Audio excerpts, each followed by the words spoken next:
Hey friends, on this video we're talking about how we actually plan for analysis, and this is something I see very often neglected in research with regard to like thesis and dissertations. I think a lot of times people have excellent research questions, they design or utilize good instruments, but they don't think about what instrument or how to take the data that they've gathered and form an answer that addresses the research questions that they created, right? So they don't know how to kind of close the loop, as it were. And that's what this is going to talk about a little bit here in a series of lectures, but this is going to be the first part of it here, when we talk about planning on how to close that loop. So what I want you to think about, to start out with, kind of think of it as like a timeline. When you're coming up with your research questions, and let's say you're using 2 or 3, that's the max I would use, 2 or 3, right? You need to be able to provide a direct answer to each of those research questions. Right? So the example I've got here on my screen is from the data we've already seen in the last 2 lectures from the research I did on violent crime. All right? And so, for example, one of my research questions was what do people perceive as the primary cause for these mass shooting events? Right? What do people perceive as the primary cause of these mass shooting events? Okay? And what I did was, as I was thinking through that research question, I thought, okay, I have to answer that by looking at possible causes and seeing which ones people attribute the most to an event like that.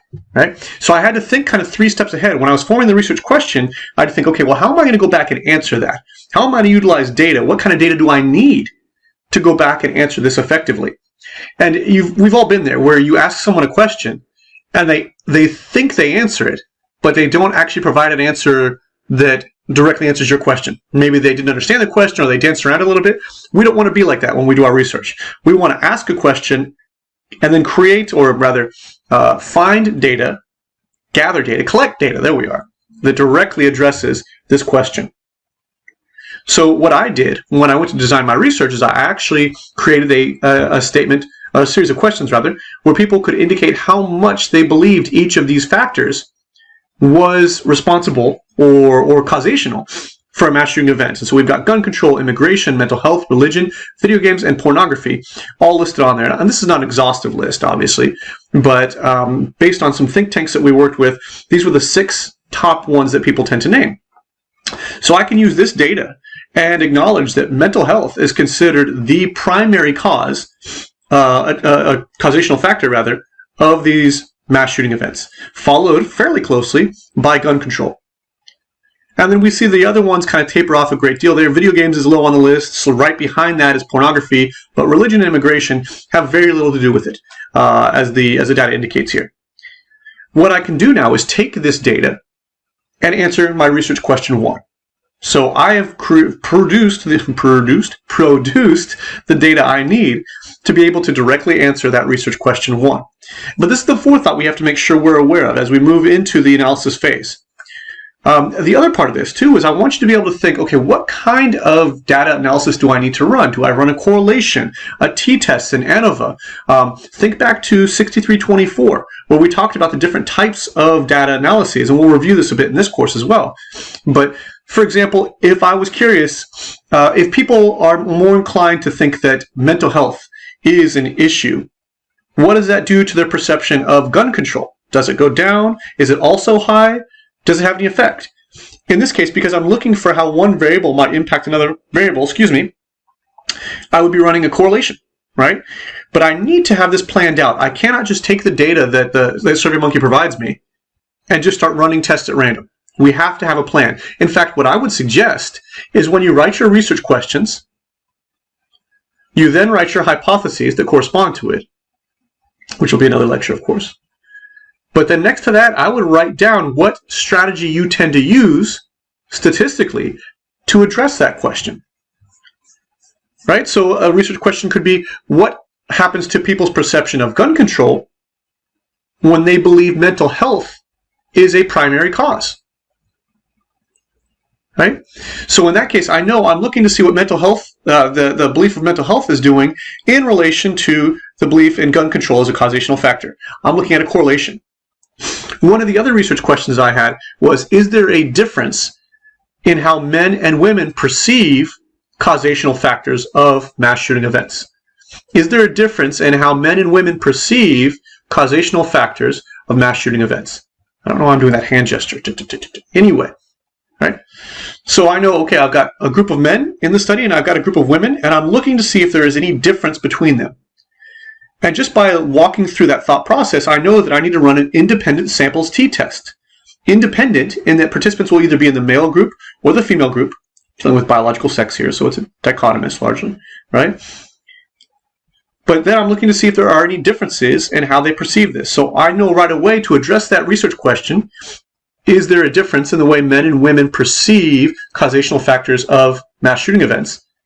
I know, based on the way that question is phrased, that I have to run an independent samples t-test to be able to go back and address it. All of this is just based on planning. What you don't want to do, what I always caution my students against, whether I'm on their committee or just a professor in their class, you do not want to have gathered a lot of data that is not capable of addressing your research questions. That's like the worst, because essentially now you have data that is effectively useless, and you don't know any more about the topic than you did when you started out, right? Let me give you some other examples to kind of point you in the direction with this.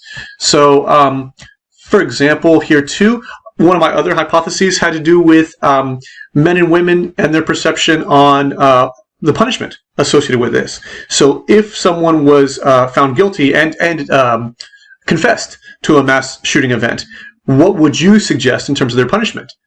Right? My argument was that men would be more inclined to pick the death penalty than women would. Right? And if you notice, actually a very small fraction, only less than 3% of the entire sample suggested the death penalty, which is actually noteworthy. As I talked about in the last lecture, when you find something that surprises you, you must put it in your thesis because it's going to be good talking points. This one here is an excellent talking point. Texas, where all of this data was gathered, Texas executes more people than any other state in the union. And some years, they actually execute more than every other state combined. Right?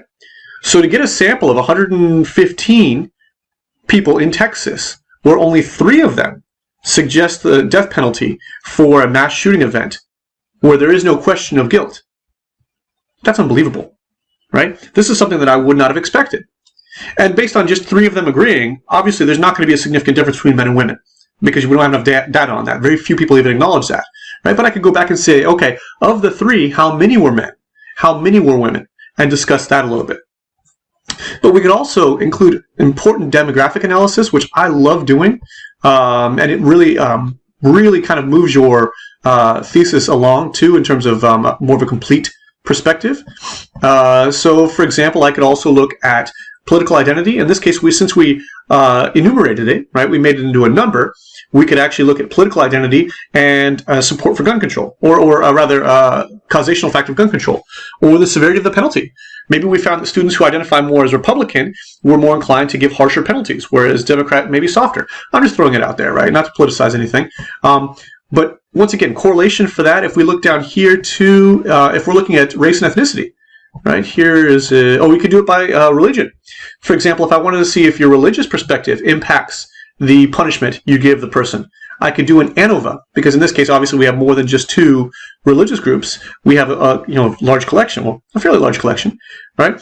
I could run an ANOVA and see if there's a significant main effect. Likewise, for race and ethnicity, I could say maybe there's a significant main effect of race and ethnicity on the severity of the punishment given to the perpetrator, right? Or the causational perspective. So for example, do white people tend to believe it's more of a gun crime issue, whereas black or African American people tend to believe it's more of a mental health issue, right? How does that vary depending on your race and ethnicity? I can run an ANOVA on this. The point that I'm trying to make with all this, and I'll wrap it up, the point that I'm trying to make is that you have to be aware of what you want to, how you want to answer your question, and what you intend to do with the data. Otherwise, you're going to sit there and look at a screen full of numbers without any good idea of what to do with them. Okay? So as you write your hypotheses, and at this point in the thesis, you're undoubtedly past this, but there's no problem with going back. You've got your hypothesis, your research questions. You most likely have your hypotheses already. You can go right now and say, okay, well, the way this is phrased, I got to run a correlation, or a t-test, or an ANOVA, or a regression, or whatever, right? But go back and check and put those on there. This way, when the data does come in, you're not scrambling to try and figure out how you're going to address this. You know which questions you're going to look at and how you're going to look at them. And that's going to improve the writing in your chapter 4, and it'll provide greater clarity in chapter 5 when you go to tell your audience, hey, this is what this means. This is the answer that I got based on the questions that I asked. Okay?